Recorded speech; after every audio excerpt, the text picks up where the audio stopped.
Toi, Ah. qu'est-ce que tu as retiré, dans le fond, de ça? Euh, Qu'est-ce que ça t'a ben, montré que euh, tu t'attendais pas, genre? ben, ça qu'elle montrait, mettons, entre les diverses années, c'était quoi c'est juste dommage parce que moi, le PowerPoint que j'ai de mon chose, Mhm. j'ai pas les graphiques. C'était ça qui m'avait surtout vraiment intéressé, c'est le fait qu'elle avait fait des graphiques sur les types d'érotisme qui étaient les plus populaires. OK. Ben, en fait, les types de fantasmes qui étaient les plus populaires, Ouais. puis ceux qui étaient les moins populaires selon si c'était, je pense que c'était selon si c'était des hommes ou des femmes. OK. Euh, mais c'est ça, c'était quand même super intéressant, sauf que ce qu'elle disait, puis c'était effectivement c'est important à prendre en compte, c'est qu'il y a un biais aussi euh, au niveau des études, parce que quand les personnes vont répondre à ces études-là, tu veux pas, les fantasmes, c'est quelque chose d'extrêmement personnel et intime. Donc, les gens, ben, souvent, sont peut-être pas nécessairement à l'aise de parler de leurs fantasmes, surtout si c'est des fantasmes qui sont considérés comme plus défendus et moins morales, tu sais. Ben, tu sais, on penserait que, tu sais, dans une étude, dans la mesure où j'imagine que l'étude était probablement anonyme dans une certaine mesure, à part, mettons, sexe, âge et ce genre de choses-là, c'est sûr qu'ils te demanderont pas ton numéro de téléphone. Donc, on pourrait penser, tu sais, que tu sais, on pourrait avoir une certaine facilité supplémentaire à dire, bon, ben si personne sait qui je suis là-dedans, autant répondre de manière honnête. Mais c'est de dire à quel point c'est puissant le côté justement d'emprise du tabou, puis d'emprise de la pression de la société par rapport à qu'est-ce qui est un bon fantasme versus qu'est-ce qui est un mauvais fantasme, donc quelque chose qu'on doit continuellement cacher. Euh, Ouais. tu sais, c'est vraiment ce côté-là, quand on en avait parlé la première fois, qui m'avait vraiment comme intrigué le plus, parce que je me disais, si je peux même pas mettre sur un papier qu'est-ce que j'aime, comment je peux bien faire pour venir en parler après ça à quelqu'un? T'sais, que ça soit réalisable ou pas, dans le fond, tu sais. Puis je sais pas qu'est-ce que t'en penses, tu sais. Est-ce que le fait que c'est réalisable fait en sorte que c'est plus ou moins tabou que ceux qui sont pas nécessairement réalisables, selon toi? Ben, ce qui est important aussi à dire, c'est ça, c'est qu'un fantasme arrête d'être un fantasme au moment où ce que ça devient concret, où est-ce que tu viens à le mettre en, en pratique. Donc, c'est à ce moment-là que ça change. Mais là, un fantasme, c'est ça, c'est que ça reste dans ton imaginaire. Donc, peu importe qu'est-ce que c'est, que ce soit moral ou pas, tu sais que c'est pas quelque chose qui va être réalisé. Ça va devenir un problème, mettons que de quoi qui est comme, je sais pas moi, comme de la pédophilie. C'est Mhm. là que ça va peut-être devenir plus un problème si ça vient au moment où est-ce que tu veux le réaliser. Ben, Donc, comment on appellerait, d'abord, comment on pourrait faire la différence entre un fantasme, donc quelque chose qui resterait dans l'imaginaire, si on utilise cette définition-là, versus justement un fantasme qu'on va mettre en pratique. Quel nom on pourrait lui donner une fois qu'on le met en pratique? Est-ce que ça se transforme simplement en pratique sexuelle ou pour le côté pratique? Pour moi, en tout cas, ça voudrait dire que c'est quelque chose que tu fais à répétition, tu sais, pour que ça devienne justement une pratique sexuelle. Donc, ce serait quelque chose que tu fais pas juste une fois pour l'essayer. Donc, comment on peut comme faire la différence entre les deux? si je me trompe pas, je pense que c'est ça. Elle faisait la différence entre fantasme sexuel et désir sexuel. OK. Donc, là, c'est juste malheureux parce que j'ai pas mon programme avec mes notes que j'avais pris. Mais c'est ça, elle voulait absolument qu'on fasse la différenciation entre le fantasme sexuel et le désir sexuel, parce qu'un fantasme sexuel n'est pas un désir sexuel. Je OK. pense que c'est ça c'est ça la différence. Je pense que le désir sexuel, c'est que c'est quelque chose que tu veux réaliser. OK. Comparativement à un fantasme, c'est comme un scénario que tu te fais dans ta tête Ben, tu sais, de choses j'aime comme. ça justement, apprendre ce côté-là parce que au final, c'est des mots que même moi-même j'utilise très souvent, que ça soit pour parler des fantasmes en général ou pour inciter les gens justement, dépendamment de ce que c'est, à agir sur ces fantasmes-là.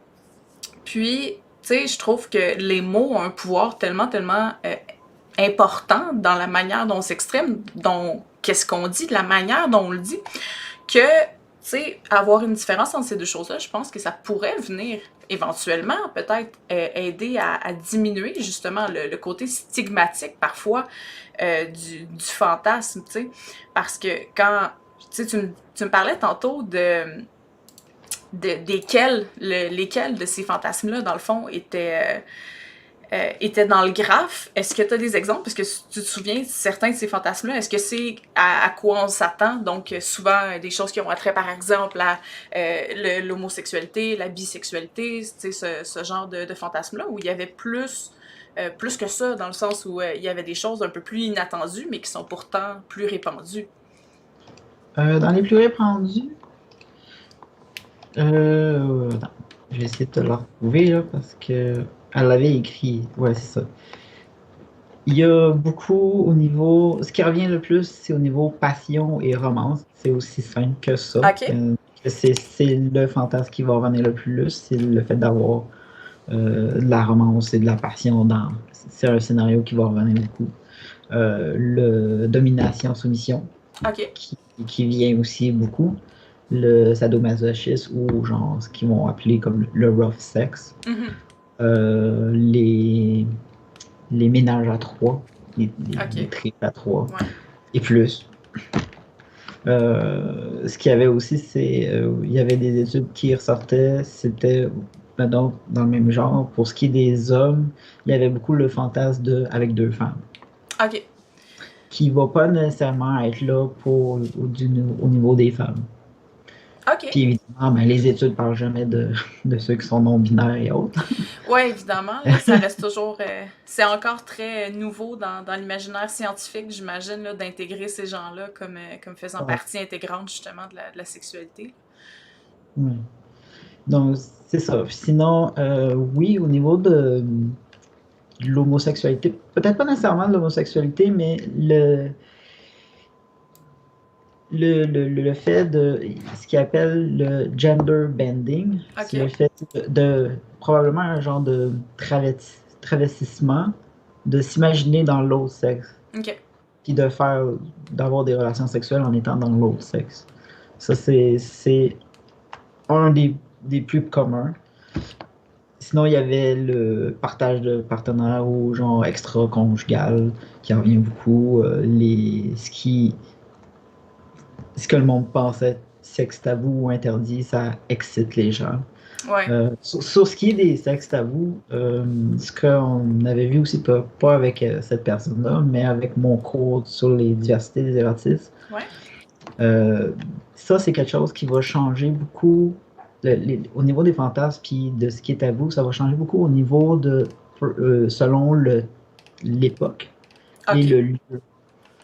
Puis Donc, à on parle un donner, peu d'un certain attachement culturel ouais, au fantasme. Donc, à quel type de fantasme on va s'adonner selon. ouais, c'est ça, culturellement, OK. ça va changer. C'est comme elle donnait, mon enseignante a donné comme exemple, il fut une époque en Asie que c'était les pieds bandés. Oui, j'ai vu ça en voyage, c'est vrai. Donc, pour ceux qui ne le savent pas, c'est le fait que, je pense que c'est en Chine, que ce qui était le plus érotique, c'était que les femmes allaient bander leurs pieds pour rester le plus petit possible. OK. Et ça, c'était le plus à cette époque-là en Chine. Nous autres ici, il n'y a personne nécessairement qui va avoir un désir envers ça parce que socialement, c'est pas quelque chose qu'on voit de commun. C'était le pied du lotus. Je viens de le retrouver, là. Je voulais voir si je pouvais trouver une photo à mettre dans le chat. Sinon, ben, un autre exemple peut-être un peu plus simple, c'est il fut une époque ben, qui est plus proche aussi de nous. Là. Il fut une époque où est-ce que les chevilles étaient cachées. C'est vrai. Les femmes devaient cacher leurs chevilles, on pouvait pas les voir. Et c'était une partie du corps que les hommes fétichisaient beaucoup. Parce que c'était devenu interdit, dans le fond. Tu sais, c'est un peu C'était une ça. partie interdite, c'est C'est ça. ça. Aujourd'hui, ça va être moins commun parce que ben, on a enlevé l'aspect érotique de cette partie-là du corps. J'ai une question dans le chat qui dit la grosse question, c'est est-ce que tous les fantasmes sont bons à réaliser? Si un fantasme est irréalisable, mais qui réussit à se réaliser, devient concret, après, est-ce qu'il n'y a pas un peu un feeling qu'il reste plus rien? Il dit pour moi, je désire moins une chose une fois que c'est fait. C'est plus comme une curiosité sexuelle. Ce qui vient un petit peu relié à ce qu'on vient de dire. Est-ce que, tu sais, le côté justement qu'on ne peut pas le faire crée le fantasme ou le fantasme existe déjà, puis le côté justement tabou vient juste se rajouter par après? Euh, Personnellement, tu sais, moi je me dis, il y a dans l'interdit une certaine forme d'érotisme pour beaucoup. Dernièrement, j'ai fait un cours sur le Dirty Talk, puis c'est ça qui en revenait. C'est de pouvoir utiliser des mots qu'on est comme interdit d'utiliser, si on veut, dans la mesure où c'est pas des mots qu'on doit dire ou qu'on peut dire en société, mais que dans la chambre à coucher, mais ça devient très différent. On peut les utiliser pour se les réapproprier, puis les rendre érotiques, dans le fond. Fait que, est-ce que tous les fantasmes sont bons à réaliser ou pas? C'est sûr que moralement, non. C'est pas tous bons à réaliser. Mais c'est une question morale surtout. C'est comme on va penser moralement ici, voyons, j'ai oublié le terme, mais en tout cas, l'idée d'avoir des relations sexuelles avec des animaux, moralement, ça se fait pas, tu sais. Qui est en glazoophilie, dans le fond, là. Ouais, c'est ça, merci, je cherchais le mot. Donc, la zoophilie est très mal vue. C'est un des érotismes les plus tabous qui ressort ça avec la nécrophilie, Mhm. qui est ça, de faire d'être excité par les morts. Mhm. Donc, c'est deux tabous. Tu sais. C'est deux fantasmes qu'il y en a qui vont avoir ça, puis qui ils vont avoir une certaine honte aussi d'avoir ce genre de fantasme-là, puis qui vont pas en parler parce que ils vont être mal vus, peu importe qui. C'est la même chose aussi, mettons, avec la pédophilie. Ben, je trouve ça le fun que tu apportes ce côté-là parce que dernièrement, j'ai eu un petit échange en ligne avec une personne, puis cette personne-là apportait une situation, donc c'est un petit peu une mise en situation en même temps, où son partenaire avait un fantasme pour sa propre mère. Dans le contexte, bon, la personne expliquait un peu sa situation, que c'était pas quelque chose qui était nécessairement obsessif. Bien sûr, c'était vraiment une discussion ouverte, donc c'était pas en cheminement ou, tu sais, c'était pas de manière privée. Mais ce à quoi ça m'a fait penser, c'est de la manière que c'était apporté, c'est que la personne voulait arriver à aider son partenaire à vivre une partie de ce fantasme-là.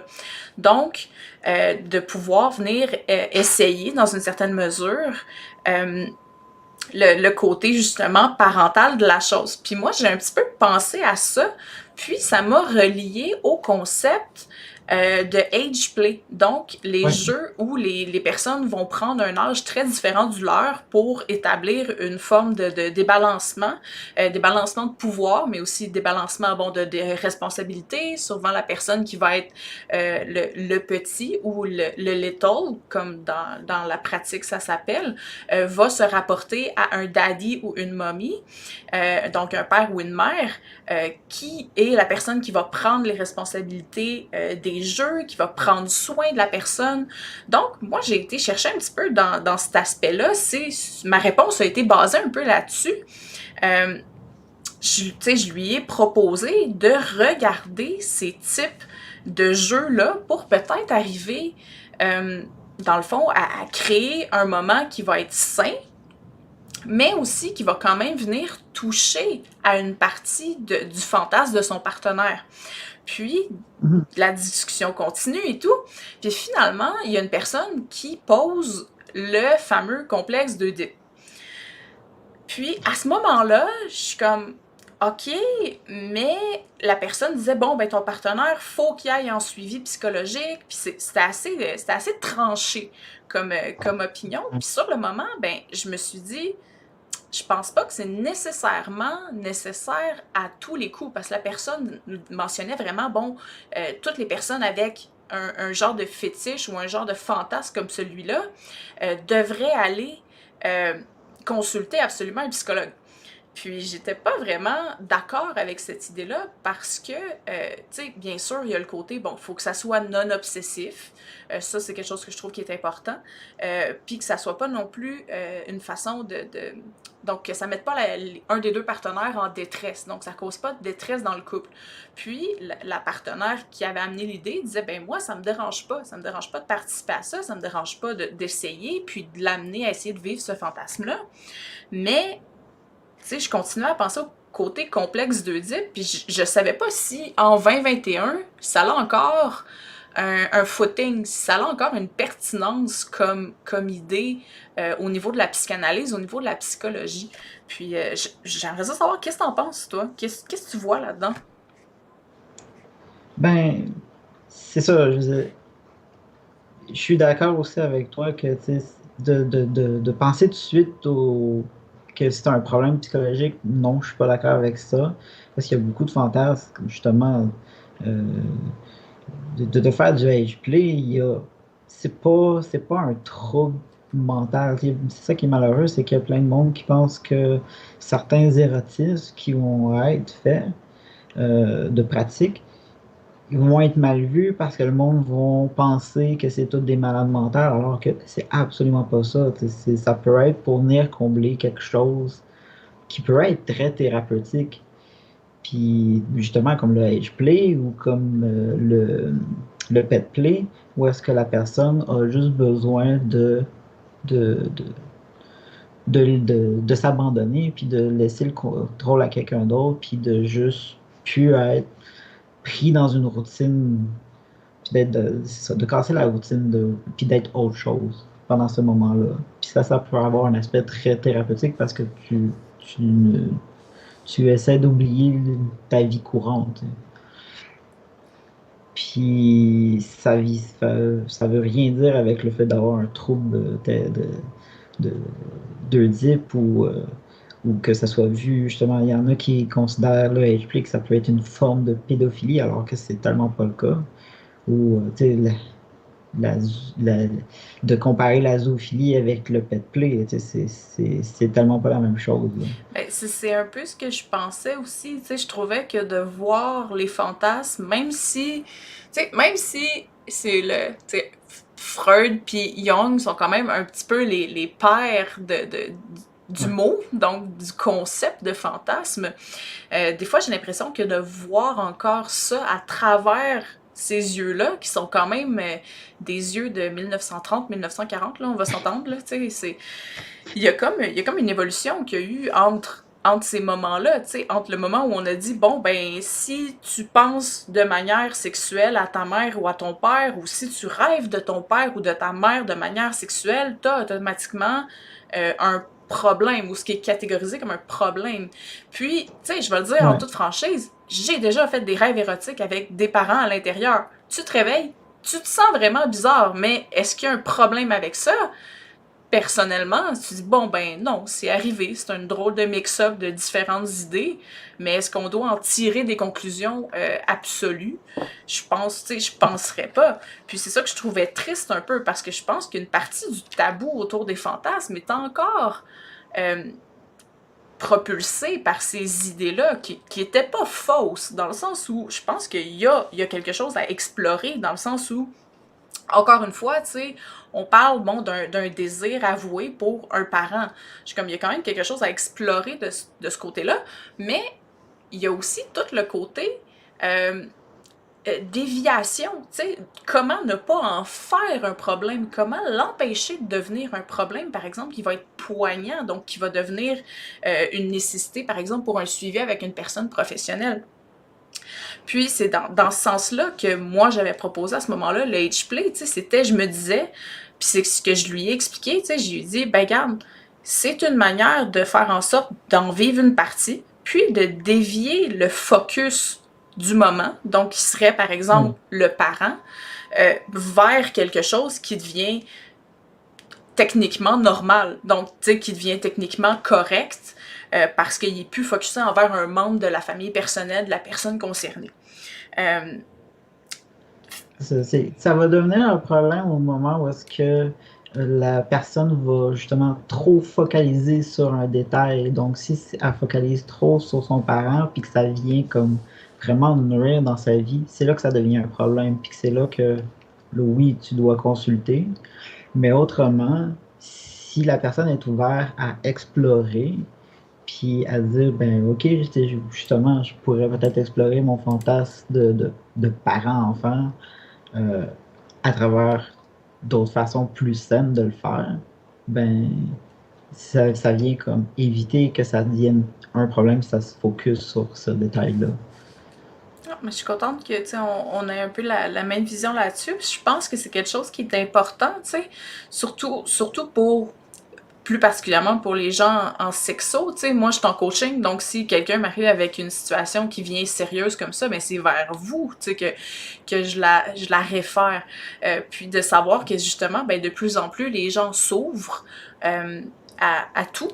Donc, tu sais, on a mentionné rapidement tantôt aux différences de genre, aux différences d'identité de genre aussi. Puis ensuite, bon, ben, qui branche à travers tout ça, tu sais, les fantasmes, une vision différente envers le fantasme.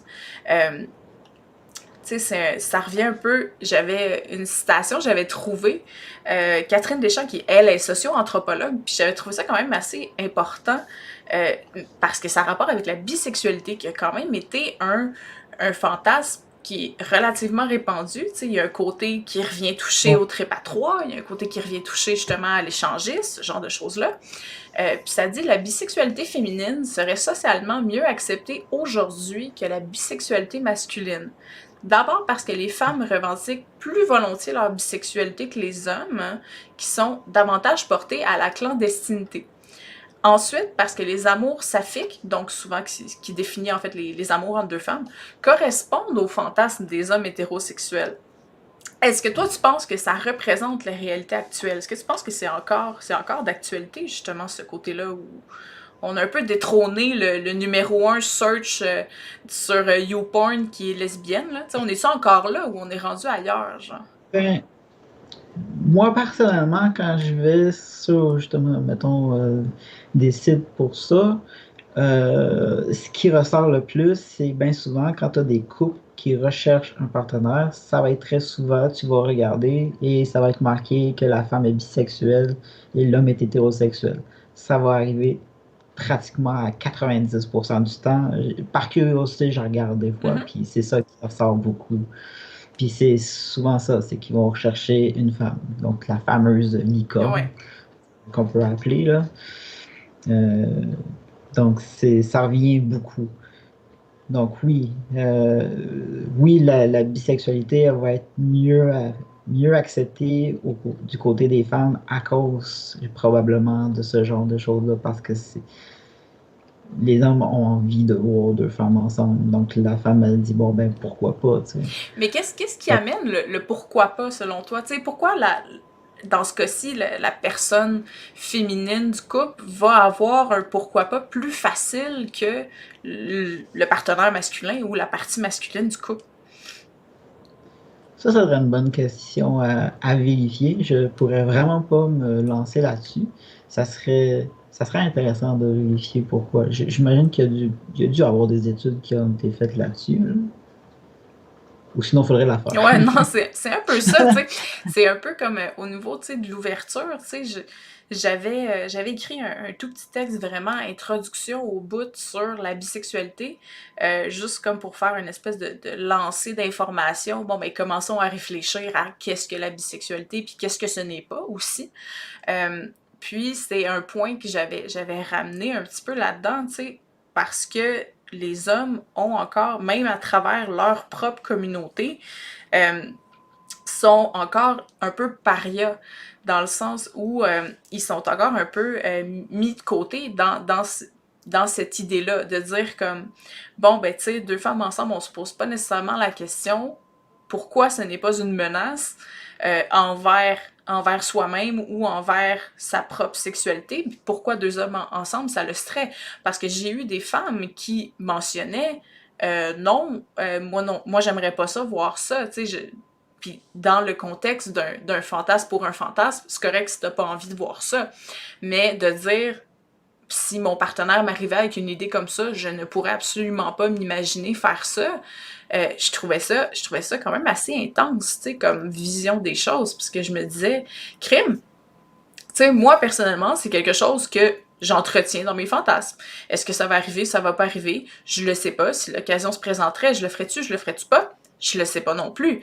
Mais il y a quand même quelque chose de beau là-dedans, puis je trouve que c'est ça qui est un peu des fois dommage, c'est de trouver que deux femmes ensemble, c'est beau, mais deux hommes ensemble, ce ne serait pas beau, ou ça serait gênant, ça serait laid.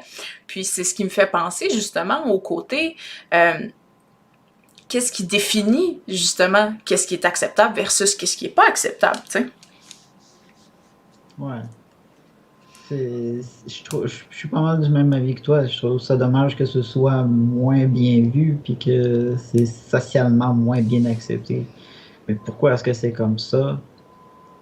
Ça, je pourrais pas dire, mais c'est effectivement une question à se poser. Tu sais, pour moi, tu sais, si j'y pense un peu, tu sais, je me dis, qu'est-ce qui fait la beauté de voir deux personnes ensemble?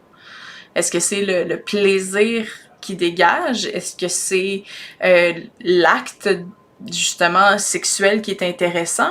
Ou c'est les deux personnes en elles-mêmes? Tu sais, dans le sens un peu, tu sais, si tu mettais un carré avec un carré, ben, ce serait beau, mais pourquoi ça serait moins beau si c'était un rond avec un rond? C'est quand même le même smoosh, tu sais, le même au final, tu sais, quand on y pense un peu. Fait que c'est de dire, est-ce qu'on porte notre attention seulement sur les acteurs ou sur le principe de la sexualité, tu sais? Puis ça vient un peu dans la consommation de pornographie aussi, tu sais. Est-ce qu'on tripe sur les acteurs ou on tripe sur l'acte en lui-même, tu sais, selon qui on est, selon qu'est-ce qu'on aime, puis tout, genre. Ouais. Tu sais, déjà, c'est déjà tellement facile euh, de, de rester dans sa tête avec les fantasmes, tu sais, aussitôt qu'on pense qu'on n'est pas sur la même longueur d'onde sur des fantasmes avec un partenaire, par exemple, ben automatiquement, on se retrouve avec « Ah ben, je peux pas en parler ». Tu sais, tout simplement, je peux pas rien dire là-dessus parce que ben mon partenaire va peut-être penser que puis c'est terrible, tu sais, on va vivre avec peut-être la chance de transformer son fantasme en désir comme on parlait tantôt, tu sais, puis de le mettre en pratique juste parce qu'on n'aura pas ouvert les lèvres, tu sais. Ben, c'est ça. C'est trouver est-ce que s'il y en a aussi, je veux dire, il y a des fantasmes qu'on n'a pas nécessairement envie de venir à le réaliser. On veut le garder comme plus comme un scénario interne qu'on se fait. Mais pour les fantasmes qu'on a envie de réaliser, c'est dommage que socialement, on ait peur d'en parler. J'ai eu à répondre à des questions pour un organisme qu'on reçoit des questions de gens, puis bien souvent, c'est que les personnes ont des fantasmes, puis ils veulent le réaliser, mais ils savent pas comment dire à leur partenaire parce qu'ils ont tellement peur de se faire rejeter. Tellement, là. Puis c'est vraiment dommage. Fait que c'est de se trouver des solutions, des moyens pour être capable d'ouvrir la conversation, puis de voir comment est-ce que les gens peuvent réussir à communiquer leurs fantasmes sans peur de représailles. T'as tellement raison là-dessus, puis c'est moi-même un motif très souvent de messages. Tu sais, j'ouvrais mes messages, puis c'est comme, ah ben j'ai tel fantasme, mais je sais pas comment le dire à mon partenaire. C'est comme, ok, Mhm. c'est bon, ben regardons par où tu peux commencer, tu sais. Puis souvent, ben dans ces trucs-là ou ces astuces-là, ben on va toujours penser à, ben faut en parler. Ok, oui, faut en parler, je suis entièrement d'accord, mais Mais comment? comment, par où on commence, tu sais? Moi, je trouve que je sais que tu l'as déjà partagé. La liste des yes, no, maybe, je trouve ça vraiment intéressant comme outil pour ouvrir un peu la conversation. Tu sais, c'est comme, t'amènes la liste à la personne, puis t'en regardes avec ton partenaire, c'est genre, moi, ça te tenterait-tu, ça, tu sais? C'est vrai, Puis ça ouvre la discussion. c'est vrai. Que c'est Je, tout ce qui est je sais checklist. pas si comment. C'était la sexy checklist Ouais, que j'avais faite, là. C'est vrai que ça, ouais, c'est ouais. souvent un outil que je propose, mais, tu sais, genre, j'ai d'autres manières d'approcher ça, souvent. Moi, ce que je dis aux personnes, c'est parle, tu sais, parle de comment ça va te faire du bien. Donc, c'est pas nécessairement de parler du sujet, à proprement parler. Donc, c'est pas dire comme, ah ben, tu sais, je sais pas moi, j'ai envie de me faire dominer. C'est comme, ok, c'est juste 1% dans le fond de ce qui se passe vraiment, tu sais.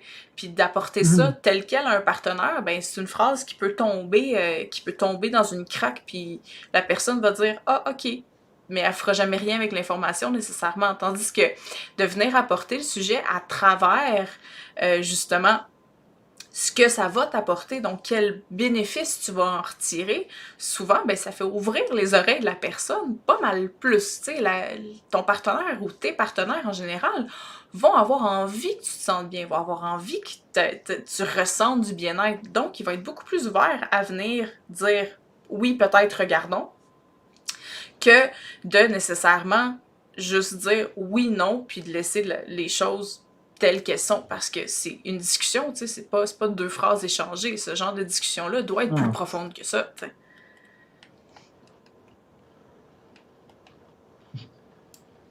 je sais qu'il y avait des questions, je sais pas si tu as des questions ou des commentaires dans le chat, là, j'ai pas regardé c'était quoi. Hein? J'avais... Il y avait, depuis la question de d'Ami, là, j'ai pas regardé c'était quoi qui était. J'avais quelqu'un qui disait j'en reviens pas que ça soit encore perçu, que les fantasmes, les kings sont des problèmes mentaux pour tant de personnes, que ça soulève des enjeux moraux. Ok, je peux comprendre, mais les rejeter complètement en disant que ce sont des déviances mentales, c'est vraiment triste et frustrant. Je vais te dire que Ouais. je suis 100% d'accord avec ça. J'ai comme... Je pense que ce qui aide pas aussi au fait que ça soit comme vu comme des déviances, c'est le fait que c'est encore dans le DSM, donc c'est encore considéré comme des paraphilies. Puis ça, c'est ce qui m'irrite le plus, tu sais, je veux dire. Mais tu sais, je comprends, mais Même- qui est au courant tant que ça? Dans le sens où, qui transmet cette information-là? Tu sais, que ça soit dans le livre, c'est une chose. Les professionnels sont au courant, mais comment ça se fait que les médias prennent... Tu sais, où ils vont chercher cette information-là? Je peux pas croire qu'ils vont voir les livres en tant que tels, là. Non, on va s'entendre, là. Non, c'est ça. C'est sûr que ce qui aide pas, c'est un effet de société aussi. C'est le fait que selon nos normes, on considère que tout ce qui n'est pas sexe vanille, hétéro, est mal vu. Tu sais. Ouais. Ça va être comme C'est tabou un un autre beau peu. mot, ça, vanille. Parce que Ouais. tu vas rire, mais en même temps, je trouve que le sexe vanille reste péjoratif, dans le sens où c'est pas parce que, tu sais, on a juste envie de sexe missionnaire qu'on est nécessairement pas épanoui, qu'on est nécessairement pas bien dans notre sexualité, genre. Fait que je Ah, trouve que c'est une balance tellement fragile, genre. ben c'est juste, c'est ça, c'est le fait qu'il y en a que ça va être suffisant, tu sais, ça va être super correct, puis ils vont être très heureux avec ça. Mais il y en ben, pas malheureusement, mais il y a une majorité de gens, quand même, qui vont être en dehors de ça. Puis c'est ça que les études démontrent, puis qui fait que le DSM doit changer sa définition de paraphilie, c'est de réaliser qu'il y a beaucoup plus de gens qui vont sortir du cadre de, de, de, de- de sexualité vue comme très pénétrative. Tu sais, C'est dur de un pas homme. dire normal, à vous. Ouais, c'est ça. Je le sais, je Ce sais. qui est considéré Ouais, comme correct. Tu ouais. sais. Mais c'est aussi, je pense que c'est aussi le fait que tu sais, la sexualité c'est peut-être aussi avec la religion. Je pourrais pas dire. Tu sais, la religion, c'était. Je sais qu'il y a l'aspect comme très. Il fallait que ça soit très procréatif. Ouais. Tout ce qui était. C'est ça. Je pense que c'était ça. Si le DSM, ce qu'il dit, c'est que en le fond, c'est qu'il faut que ça soit pour le but, ce soit pour la procréation. En dehors de ça, ça devient un problème. C'est considéré comme pas correct. Donc, déviance étant qui dévie de l'aspect procréatif du sexe, dans le fond. Ouais, ça c'était comme la définition au début. C'est sûr que ça a changé depuis, là. Ça a commencé à s'élargir, mais ça reste qu'il y a beaucoup d'érotisme qui vont rester comme déviants. C'est comme tout ce qui est sadomaso et fétichiste, ça reste déviant selon le DSM. Le DSM qui manque juste un D en avant pour faire BDSM, ce que je trouve relativement comique quand on y pense un peu. Ouais. Ben, parlant de BDSM, justement, tu sais, on a vu une recrudescence de ces aspects-là, de ces envies-là, ils ont mis en feu, littéralement, toute la partie au moins western du monde, ça c'est sûr.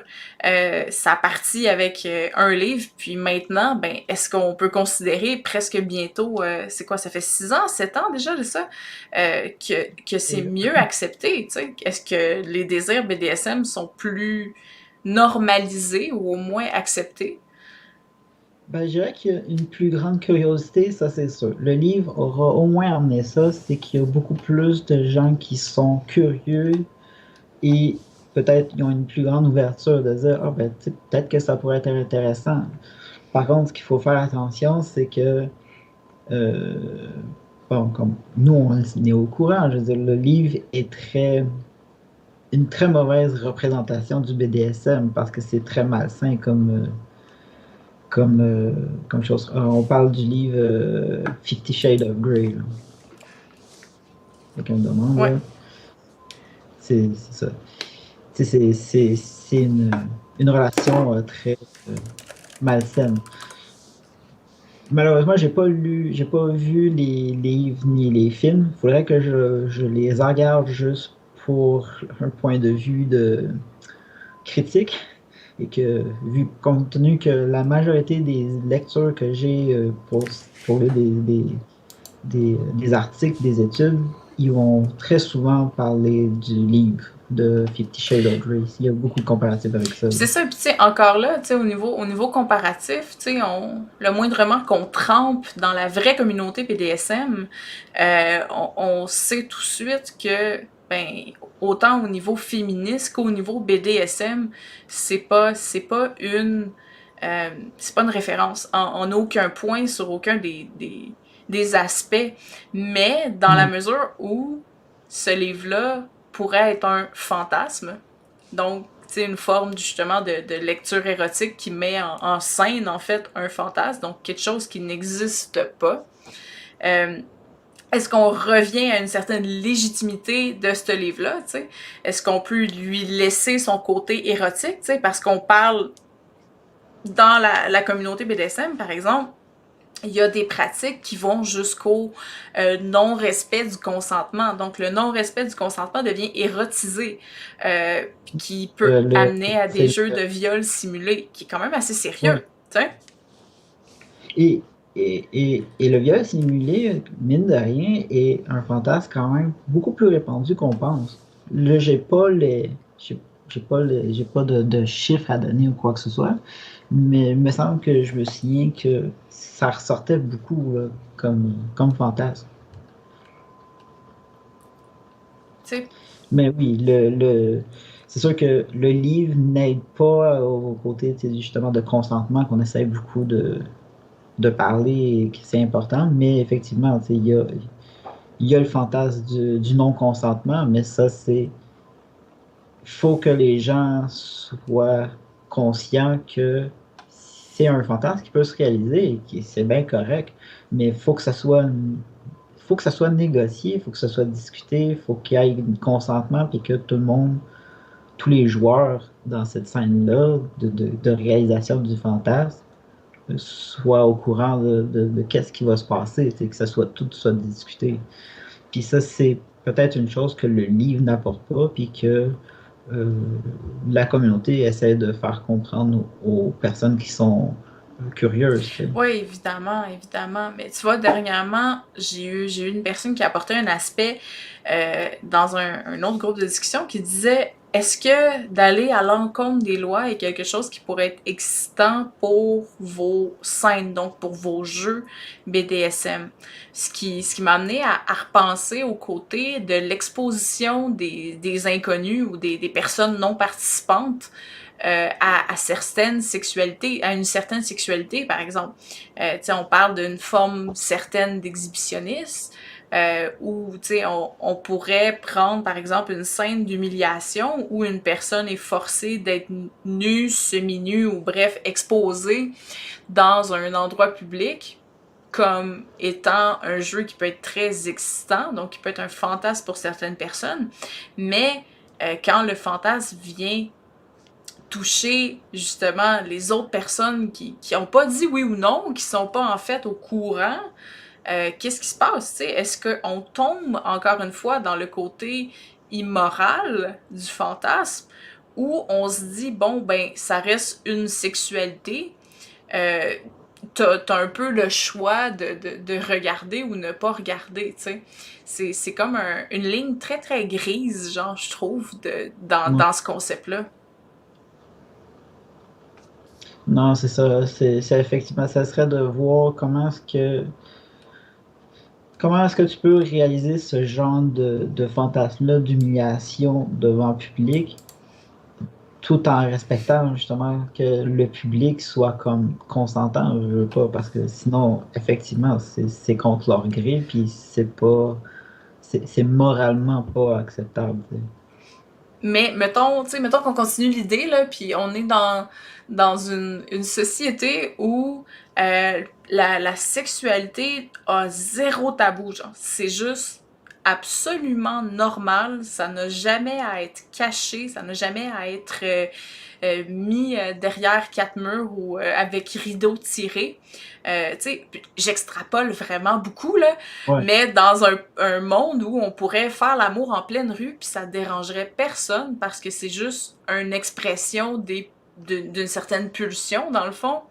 Euh, Qu'est-ce qui se passerait avec un fantasme comme ça? Est-ce que, d'après toi, il s'en irait ou il se transformerait? Parce que est-ce que le côté interdit est ça qui est vraiment excitant, donc le fait qu'on n'a pas le droit, si on enlève ça, qu'est-ce qui se passe? T'sais? Ouais, je pense effectivement, c'est qu'on en retomberait justement avec le fait que socialement, ça serait autre chose. Tu sais, ça serait le fantasme se migrerait probablement vers quelque chose qui est interdit. Donc, si ça devient comme normal, puis acceptable, ben, le fantasme va changer de place. J'avoue. C'est ce qui ressortait quand justement on parlait, mettons, avec les pieds bandés ou Mhm. pieds lotus, puis les chevilles. C'était interdit à l'époque, puis maintenant c'est devenu normal. Donc ça se transformerait en autre chose. Là. Ben, On a des mon gens impression. dans le chat aussi qui sont d'accord avec ça. Ils diraient que ça disparaîtrait. Puis dans ce cas-là, pourquoi on est encore aussi, je veux pas dire coincé, mais on est encore aussi réticent envers les idées de sexe?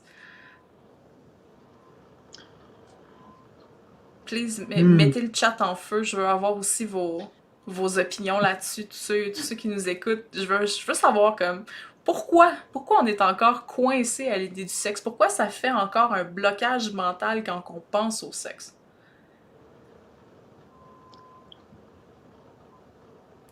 Tu sais, moi, si je pense personnellement, tu sais, puis ça m'arrive là constamment parce que j'ai un peu le problème inverse. Moi, je parle de sexe tout le temps. Tout le temps, pour tout, pour rien, pour le fun, parce que c'est sérieux, pour savoir. Des fois, c'est juste des drôles d'idées qui me passent par la tête, puis je les sors tout simplement comme ça. Euh, Puis en même temps, ben, ça m'a mis dans certaines situations où, par exemple, j'ai un partenaire, bon, qui me dit, bon, ben moi, avec mon travail, je ne peux pas t'avoir, par exemple, euh, commencer à parler de tes vidéos ou de ton travail dans, dans ma sphère professionnelle. Donc, tu sais, je ne peux pas être rattachée à ça. Euh, Puis, ça m'a pris un moment avant d'accepter ça, tu sais, en étant une avocate du pro sexe positif, puis justement, disparition des tabous autour du sexe, puis tout, tu sais, j'étais comme, je comprenais pas. Je ne comprenais honnêtement pas pourquoi on s'empêcherait de parler de ça, pourquoi on s'empêcherait d'en parler dans plein de situations différentes pour justement faire en sorte que ça soit normalisé. Tu sais, pour moi, là, le monde idéal, c'est quand on va être capable d'arriver à table puis de se demander puis c'était comment le sexe hier, puis de faire ah ben c'était vraiment génial, merci, on a fait telle affaire, puis après ça ben on continue, puis on soupe, puis c'est cool, puis that's it, tu sais. Ben, c'est sûr que bon, avec certaines personnes, je suis capable de faire ça parce que je veux pas, en étant en sexto, je me mets à parler beaucoup plus facilement de sexualité. Mais c'est ça, ça a pris du temps avant que j'arrive à ça parce que on a été éduqué à considérer que c'était mal vu de parler de sexe ou qu'il fallait comme parler de ça plus en privé. Mais effectivement, ça serait vraiment cool que ça soit beaucoup plus normalisé puis que ce soit beaucoup plus ouvert de parler de ça. Je pense que on pourrait probablement en retirer beaucoup socialement de pouvoir parler ouvertement de sexualité, là. Bon, tu vois, ça a quand même marché. J'ai des gens dans le chat qui disent parce que c'est intime. Qu'est-ce que tu penses de tout ça? Le côté intimité. Par quoi est définie l'intimité? C'est quelque chose que tu as vu dans tes cours ou dans ton cheminement jusqu'à maintenant? Euh, ben, l'intimité, c'est que ça peut être bien des choses. Elle peut être différente pour plusieurs personnes. Euh, je sais pas c'était dans quel cours que j'ai vu ça. Ça n'avait même pas rapport avec les fantasmes ou quoi que ce soit, là. Je pense que c'était dans un de mes cours de psychosexo, Ok. de psychologie du développement sexuel. euh, que l'idée de l'intimité, elle peut être différente de chaque personne. Euh, ça me fait penser justement à qu'est-ce qui va être considéré comme un acte sexuel à qu'est-ce qui n'est pas considéré comme un acte sexuel. Il y en a qui vont considérer que le baiser, d'embrasser quelqu'un, est nettement plus intime que l'acte sexuel de pénétration, tu sais. Ok. Ben, c'est vrai. Puis, fait que l'intimité, c'est que ça va être, c'est ça, c'est que ça va être différent. C'est un concept qui va être différent d'une personne à l'autre. J'ai aussi, ensuite, j'ai... Parce que nous devons reculer de plusieurs siècles, et dans le temps que c'était comme ça, c'était pour faire le vrai devoir, bon, avoir des enfants, ce qui ramène un petit peu à ce qu'on jasait tantôt de ce que c'était avant. Euh, est-ce que vous aimeriez voir ça changer? Moi, je sais que j'aimerais voir ça changer, mais est-ce que vous seriez à l'aise si ça changeait, mettons, là, du jour au lendemain, là? Tu sais, si demain matin, on pouvait juste parler de sexe, puis c'était tellement normal, puis c'était tellement cool, est-ce que vous le feriez? Tu sais, c'est un peu ça aussi, tu sais, c'est quel choix personnel on a là-dedans. Euh, euh, j'ai une autre personne qui me dit, même si on est ouvert sexuellement, on passe pas tout le temps au sexe. C'est vrai, c'est quand même vrai. Je pense pas tout le temps au sexe non plus, souvent, mais pas tout le temps. Euh, Ça fatigue et voir la même chose nous ramène dans le désir et nous ramène à être horny ou chercher à l'être. Mais même notre niveau de horniness est limité et le sexe peut écœurer. J'avoue que ça peut être un point qui est assez pertinent puis intéressant. Est-ce que on peut associer la répétition avec l'ennui? En général, c'est quand même vrai. Dans plusieurs choses, tu sais, qu'on parle du quotidien qui est ennuyeux parce qu'on refait toujours les mêmes choses à la même heure à chaque jour. Est-ce que ça pourrait arriver à ce point-là avec le sexe? Même si des fois je pense à certaines personnes, tu sais, qui vont avoir 10 relations sexuelles par semaine, puis qui sont très heureux là-dedans, puis qui sont très satisfaits justement d'assouvir leurs besoins très souvent sans s'écœurer dans le fond. Ouais. Ben, je pense que ça serait de se réinventer aussi. La sexualité, c'est très large. Tu peux combler ça de tellement de façons. Ce serait Je pense que le danger, ce serait de focuser sur la même chose tout le temps, puis que ce soit ça. Si tu répètes tout le temps le même scénario constamment, puis que tu le focalises de plus en plus, c'est là que ça va devenir un problème. Mais la sexualité est tellement grande que je pense qu'il y a tellement de choses qu'on peut explorer. Non, ça, Fait que ça ça c'est peut être vrai. ouvert à ça. Ça, c'est vrai. Puis je pense même que éventuellement, ça apporterait ça. Je sais pas si tu me suis. Tu sais, mettons, tu prends bon, la situation A où on est maintenant, tu sais, bon, le sexe pénétratif, c'est ce qui est habituel. Ça fait plein de conséquences. Tu sais, on se retrouve avec, bon, des femmes qui arrivent pas à trouver l'orgasme parce que, ben, on n'a pas l'apprentissage d'explorer d'autres manières de stimulation. Ça fait des hommes qui sont pas ouverts à essayer des nouvelles pratiques parce qu'encore une fois, ben, on pense toujours au sexe comme étant une seule chose. Des couples qui vont avoir justement des baisses de libido, des baisses de désir à travers les relations longues parce que on ne sauve pas, on ne pense pas que le sexe pourrait être d'autre chose que ce qui est en ce moment, puis que ça va être comme ça pour tout le restant de la vie. Euh, Puis je pense que Tu as l'aspect performatif oui, aussi, c'est vrai. la performance. Ça serait de la performance qui est présent. Tu sais, c'est comme si tu n'arrives Oui, pas à c'est ça. performer dans l'acte pénétratif, ça veut dire que tu es telle chose, tu n'arrives pas à faire telle chose, tu égales à telle faiblesse ou tu es représenté par cette fausse faiblesse-là parce qu'en fait, le sexe ne devrait pas être que de la pénétration. T'sais. Non, c'est ça. C'est, on focus beaucoup sur la performance, sur l'orgasme et aussi sur le fait de pénétration. Donc, si tu es une personne qui a un trouble médical, puis que tu peux pas faire de pénétration, ben là, tu te sens comme un peu incompétent. C'est vrai. Fait que, la sexualité va être comme peut-être devenir un problème, alors que la personne pourrait très bien s'épanouir si elle se décentralise de cet aspect de pénétration-là. Non, c'est vrai, il y a d'autres moyens d'être sexuel en fait, c'est un peu ça. C'est ça. Non, je suis 100% d'accord avec ça. Euh, Puis justement, je me disais, si ça devenait complètement non tabou du jour au lendemain, puis que c'était comme parler de qu'est-ce qu'on a mangé pour souper hier, ben possiblement qu'on verrait disparaître dans une bonne partie ces, ces aspects-là, justement, ces problématiques-là par rapport aux fantasmes, par rapport aux idées sexuelles, par rapport aux envies sexuelles aussi, qui sont un peu une espèce de maladie en ce moment, là, où tout est transformé en maladie ou en problème, quand dans le fond, le plus gros du problème, c'est tout simplement une manque d'occasion d'ouverture, donc un manque d'apprentissage au niveau de l'ouverture. Parce que c'est une chose d'apprendre différentes pratiques sexuelles, donc de savoir que, je sais pas moi, le sexe anal ça existe, que oui, on peut faire des jeux qui impliquent des différences d'âge, qu'on peut faire des jeux où la douleur est impliquée, qu'on peut faire des jeux où une personne a plus de pouvoir sur l'autre, puis que l'autre se soumet. Ce sont tous des jeux qui existent, c'est une chose de savoir qu'ils existent, mais c'est une autre chose de savoir qu'on a le droit d'y participer, qu'on a le droit de s'y intéresser, puis qu'en fait, c'est ça qui est le normal.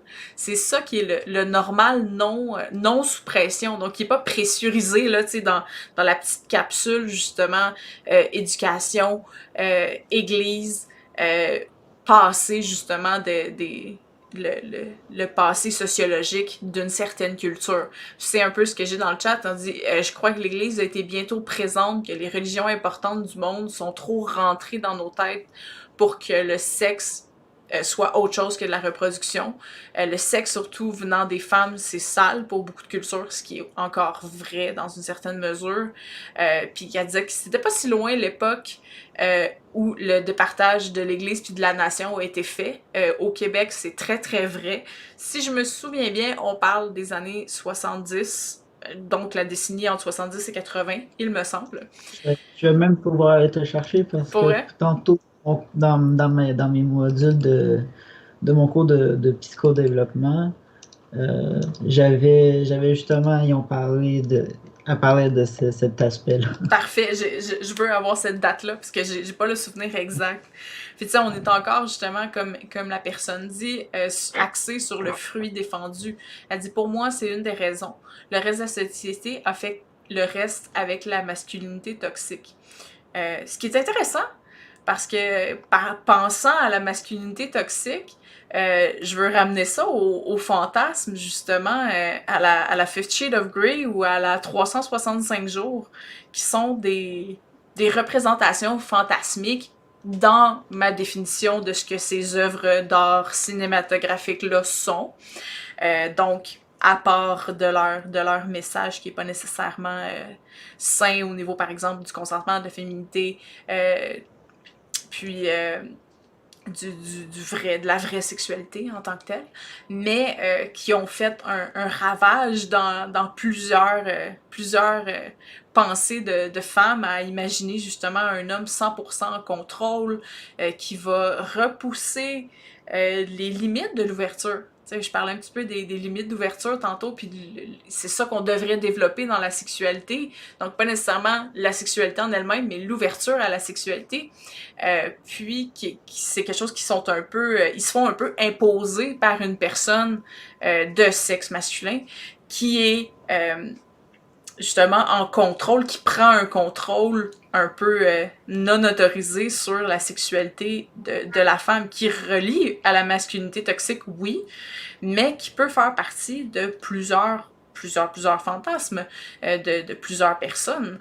Tu sais, moi, souvent, par exemple, tu sais, je vous ai dit, je vous parlais un petit peu de mes fantasmes à travers tout ça, parce que comme je vous disais tantôt, j'ai vraiment pas de gêne par rapport à ça. Je vous avais partagé cette semaine, par rapport à mon petit défi, une planche à fantasmes, qui est un petit exercice que je fais faire souvent.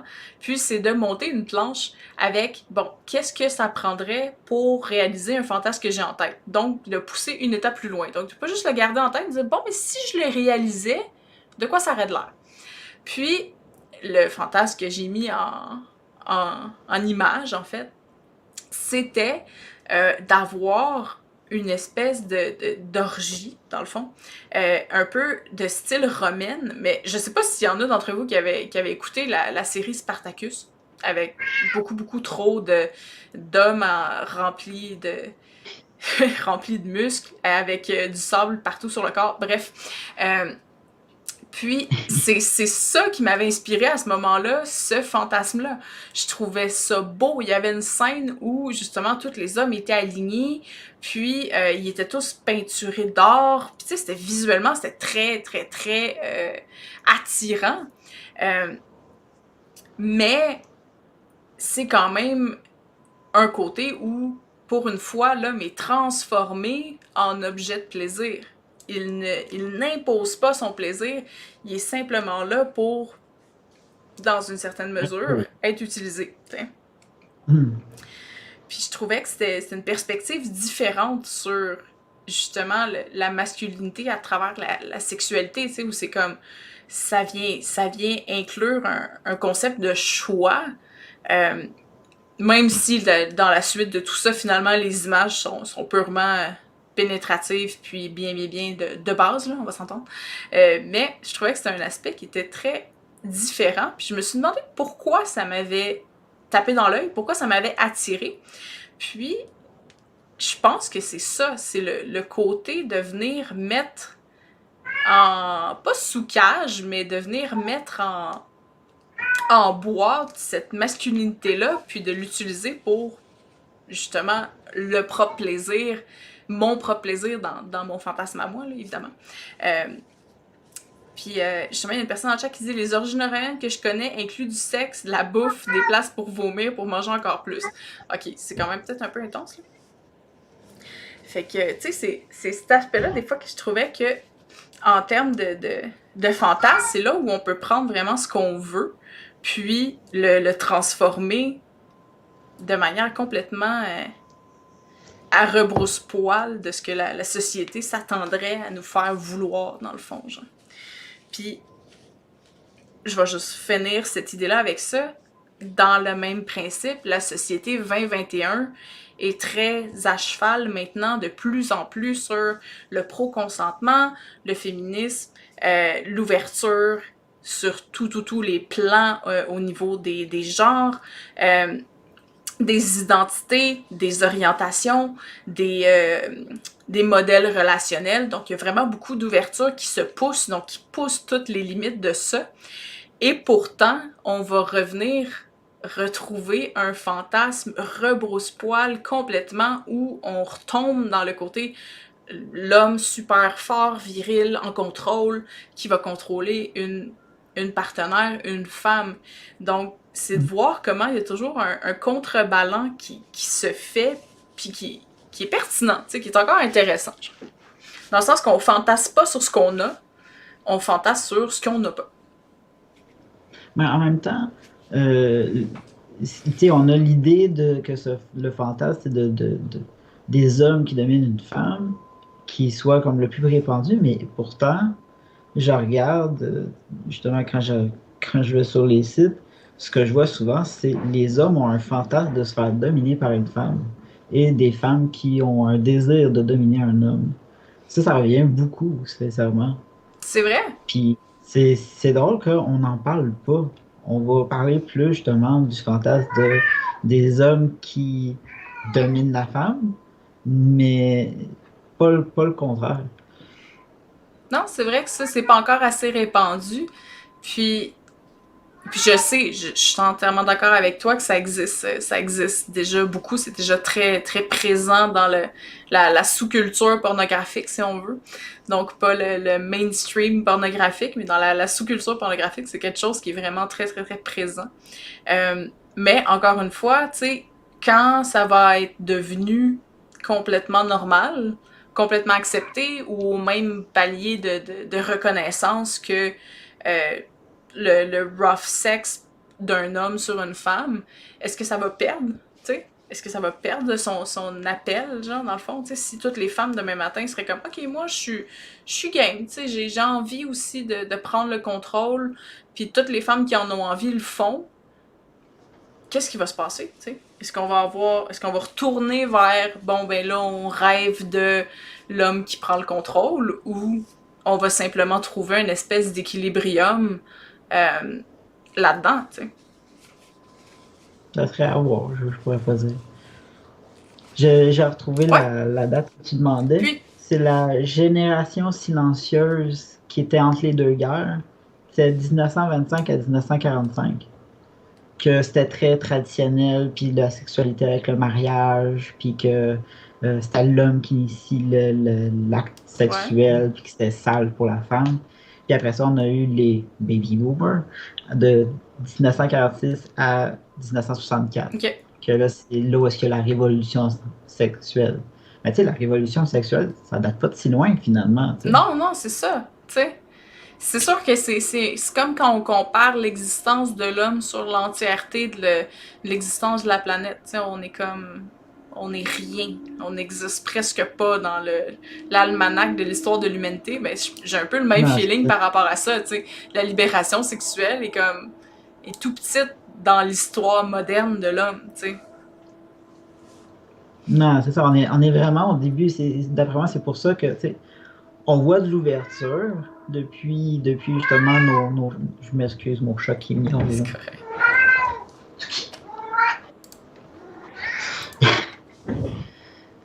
Mais c'est ça, tu sais, je veux dire, ça date juste des années 60 et plus qu'on s'ouvre vraiment plus à la sexualité et tout, là.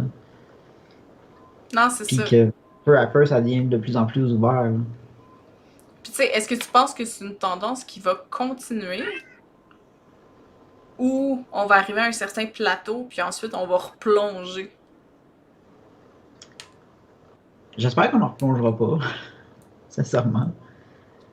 Mais je sais pas.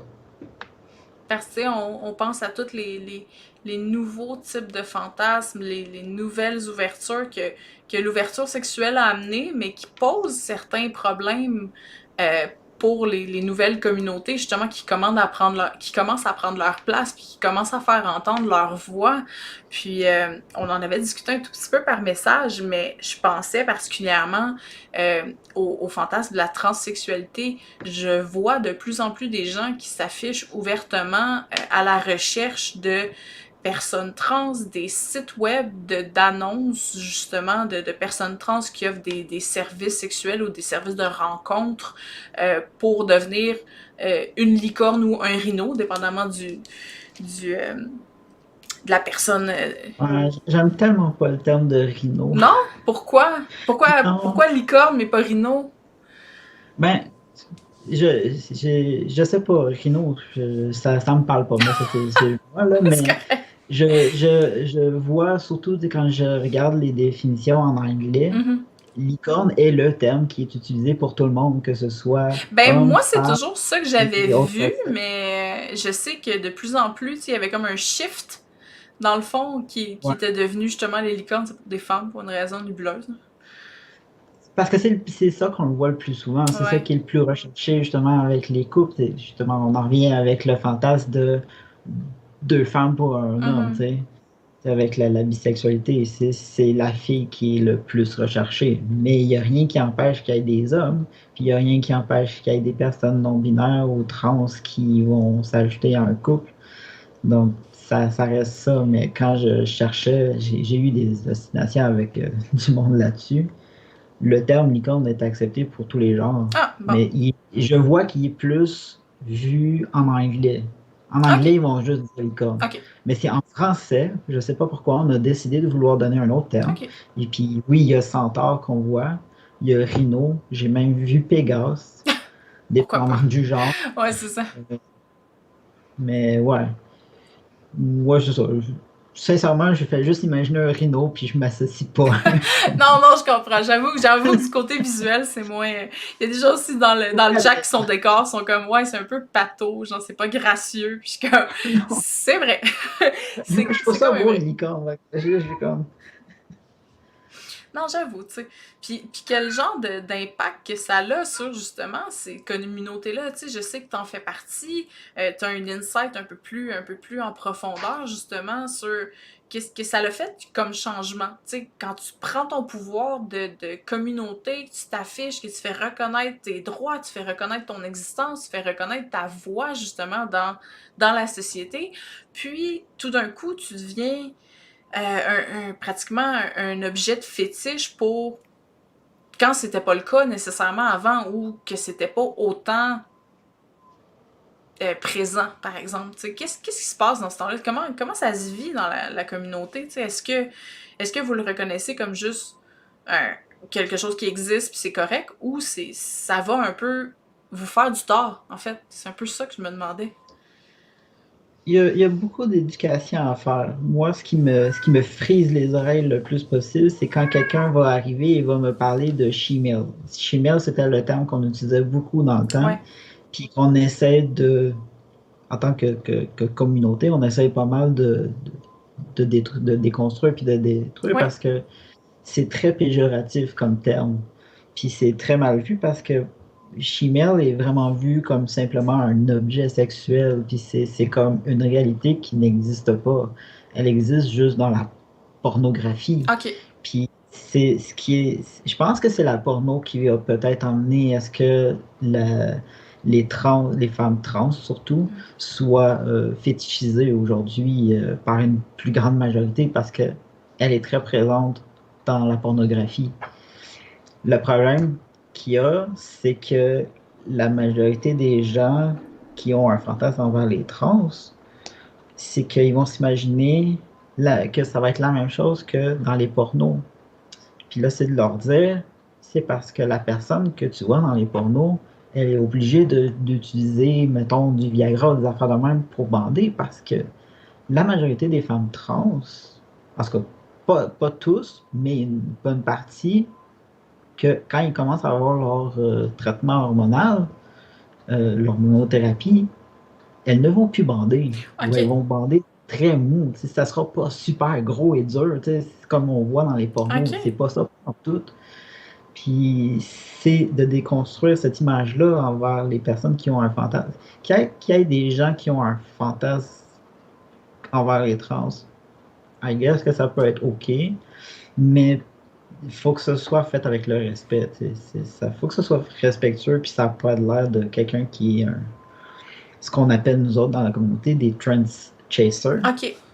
chasseurs de trans. Ouais. Ça, on essaie de les éviter autant que possible parce que on est comme objectifié. C'est On ça. sert à rien. Tu sais, puis en étant une femme, tu sais, j'ai tout le temps un peu cet aspect-là qui vient me chercher, tu sais, le côté d'objectification. Je suis comme, c'est pas quelque chose qui est fun à vivre, tu sais. Non, il y en a que ça va être ça leur fantasme d'être objectifié, mais c'est pas la majorité, vraiment pas. Puis c'est ça qu'il faut déconstruire. Ça arrive souvent que je parle avec du monde qui vont m'approcher puis qui vont me dire est-ce que tu connais une femme trans qui voulait baiser? Puis je suis comme faut que tu comprennes que cette personne-là est une personne. Non, c'est ça. C'est un être humain. Exactement. Elle a sa vie, elle a ses émotions, puis elle a le droit au même respect puis d'être considérée comme un humain. Là. Ce n'est pas un objet là, pour satisfaire une liste que tu vas cocher. Là. Non, c'est Puis ça. la même chose, ce que moi je remarque dans les dernières années, c'est que, puis je suis quand même assez étonné, c'est qu'il y a le fantasme aussi des hommes trans OK. qui devient de plus en plus présent. Mhm. Et ce qui est comme fantasme, qui est de plus en plus présent aussi envers les hommes trans, c'est le fait de, justement, surtout pour satisfaire ceux qui sont comme biscurieux. OK. Parce que eux autres, ils vont se dire qu'ils vont se sentir moins gays parce qu'ils ont l'impression de coucher quand même avec une femme, mais qui a une apparence d'homme. OK. Puis ça, c'est comme... Je suis pas très à l'aise avec ça. Parce que, tu sais, c'est d'invalider notre identité. Ouais, ben c'est un peu là où je trouve que le stigma est encore perpétué, tu sais. Que c'est un peu. Je fais un parallèle pas 100% correct, mais dans le sens, c'est un peu d'associer, par exemple, une personnalité à un rôle dans le BDSM, genre. De dire parce que t'as telle personnalité, automatiquement, tu es tel type de rôle dans le BDSM, donc tu vas être associé à ça. Mais c'est un peu pareil. C'est dire, bon, ben, si je me sens moins gay parce que t'es pas un homme, mais c'est dire, ok, mais t'es pas un homme, ok, mais tu veux être un homme. Tu sais, c'est comme, toi, en tant que personne trans, tu veux t'afficher comme homme ou tu veux t'afficher comme femme, selon. Tu veux pas, t'es pas un entre-deux, tu sais. Non, c'est ça. Puis ce que je trouve très... Une chose que j'ai remarqué aussi, c'est que quand tu regardes les fiches des personnes trans sur les sites, tu sais, bien souvent tu vas avoir comme les personnes cisgenres Ouais. qui vont avoir un message pour se décrire très très minuscule, qui n'aura pas grand-chose de dire j'ai envie de baiser, Mm. ça va être ça. Puis tu vas arriver sur les fiches des personnes trans, puis tu vas avoir un méga gros paragraphe de gros texte, parce que on a comme une impression de devoir donner de l'éducation pour dire ça me tente pas de t'éduquer, Ouais. je suis ça, tu vas me considérer comme tel, puis voilà qu'est-ce que j'ai envie, puis voilà ce que j'ai pas envie, puis si t'es ce genre de personne-là, je veux pas rien savoir, tu sais. C'est ça. Fait que si t'es un trans chaser, passe ton chemin, genre.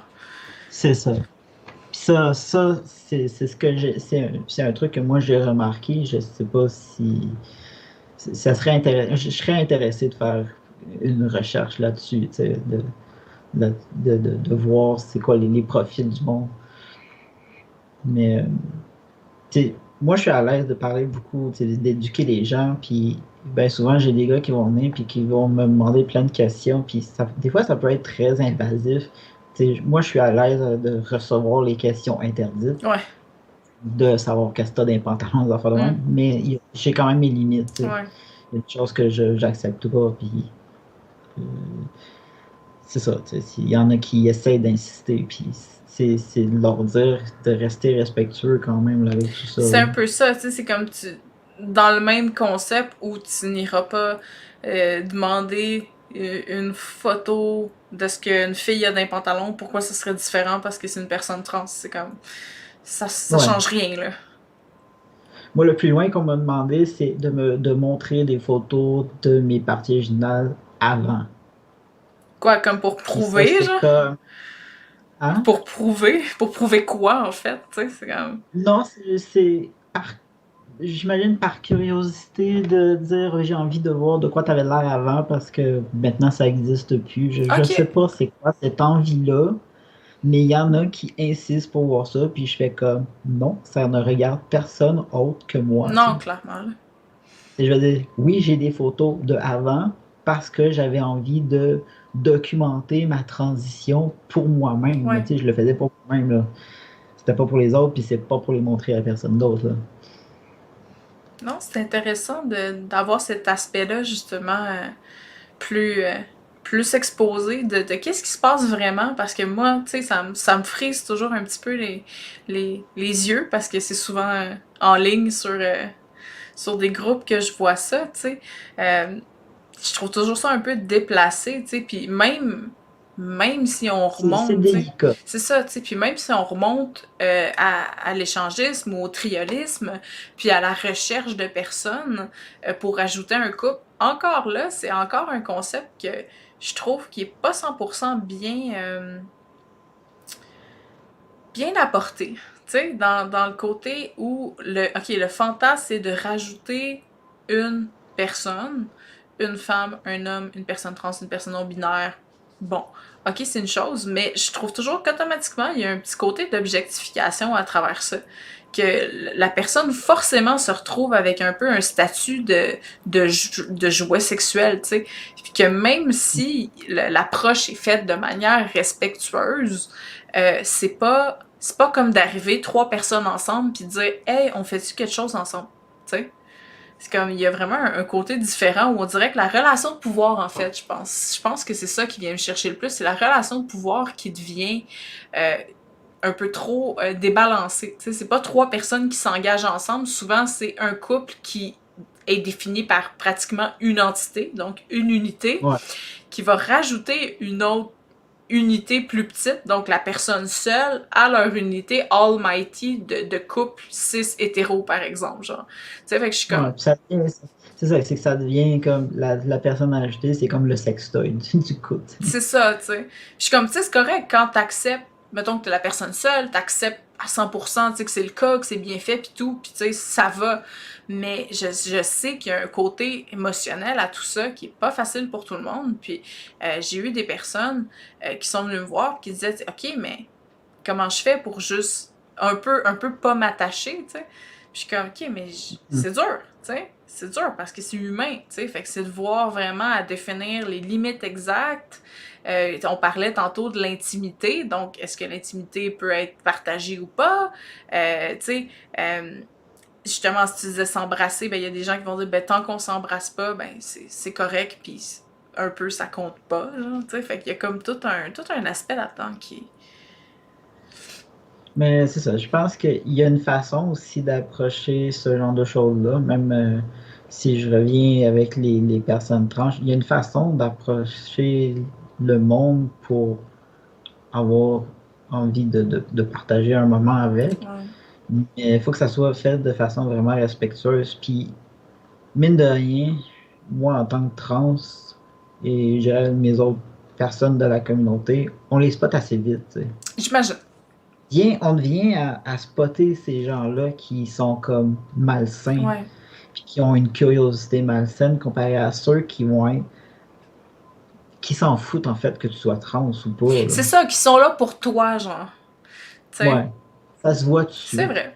Puis encore une fois, il y a un autre parallèle à faire avec les gens de la communauté BDSM qui est un petit peu plus ma tasse de thé, tu sais, on le voit aussi tout de suite quand tu es approché par une personne qui veut servir de toi parce que tu as affiché dominante sur ton profil puis que tout ce qu'ils veulent c'est avoir un trip versus une personne qui est intéressée au BDSM puis qui cherche à vivre une expérience BDSM et non juste, comme tu disais tantôt, faire une marque sur une bucket list, là.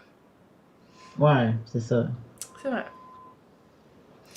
Bon, ben, ça fait quasiment une bonne heure et demie qu'on jase.